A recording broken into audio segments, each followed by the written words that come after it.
with Joe Moon on the left-hand side and Callum Watkins on the right, but he's played the game down the middle. Not surprising. He's got people like Brett Delaney and Bob Moore hammering in behind the ball, getting leads retreating, and then shifting the ball out wide. So I'm not surprised to see so much of the 71 play the ball. Are we filming you? Forced down the middle of play.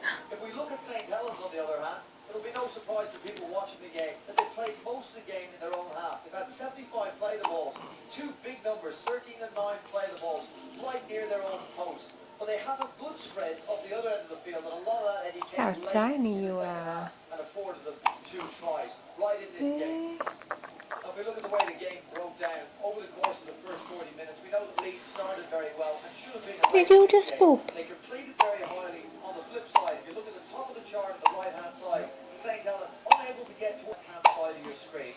Well, St. Helens got their act together. A couple of penalties awarded to them, and rightly so. And that means that they were able to get to the end of their sets, down to the bottom right-hand side, because